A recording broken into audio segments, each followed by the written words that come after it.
एक औरत ऑटो में बैठी होती है, उसके हाथ में सूटकेस होता है तो वो सूटकेस को ऐसे दबाए होती है। जब वो सूटकेस को ऐसे दबाए होती है तो बगल में बैठा सामने बैठा लड़का एक देखता है उसको घूर कर, तो वो और ऐसे दबा लेती है। जब वो घूर कर देखता और दबा लेती है, उसको शक हो जाता है ज़रूर इसमें कुछ ना कुछ है। तो वो अपने दोस्तों को फ़ोन करता है और कहता है कि मैं ऐसे-ऐसे ऑटो में बैठा हूँ, इसमें औरत के पास एक सूटकेस है, हो सकता है इसमें माल हो, इस ऑटो को रुकवाओ।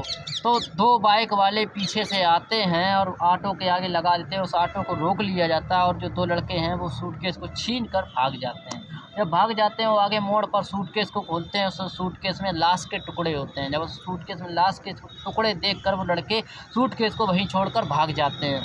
तो सूटकेस वहाँ पर पड़ा होता है, तो वहाँ पर सूटकेस पड़ा देखकर, लाश पड़ी देखकर, मतलब टुकड़े-टुकड़े माँस के पड़े देखकर लोग वहाँ पर इकट्ठे हो जाते हैं। एक व्यक्ति पुलिस को फ़ोन कर देता है, तो पुलिस को जब फ़ोन कर देता है, तो वो जो है पुलिस वहाँ पर आती है, तो पुलिस पूछती है कैसे-कैसे हुआ? तो उस ऑटो वाले से ऑटो वाला और जो व्यक्ति अपने दोस्तों को फ़ोन करके बुलाता है, वो कहता है साहब एक औरत थी, उसके हाथ में सूटकेस था, उसी का ये सूटकेस है।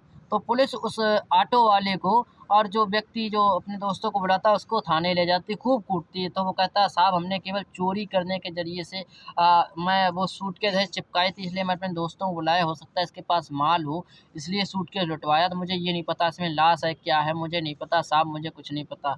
तो जब उनको खूब कूटा जाता है तो इधर क्या होता है, जिस व्यक्ति का बच्चा गायब होता है वो अपने बच्चे की रिपोर्ट लिखाने थाने में आता है, साहब मेरा बच्चा गायब है। उसके साथ उसकी पत्नी का भी फ़ोटो होता है। तो जो ऑटो वाला होता है, जो लड़का अपने दोस्त को बुलाता है, वो फ़ोटो पहचान लेते हैं, साहब यही औरत थी। तो उस औरत को उसकी नंबर के लोकेशन पुलिस उसके पति से नंबर ले लेती है, उसकी लोकेशन खंगाल के पकड़ा जाता है। जब पकड़ा जाता है तो उससे पूछा जाता है, वो कहती है मैं अपने पति एक और लड़के से शादी करना चाहती थी, इसलिए मैंने अपने बेटे और पति को मारा है।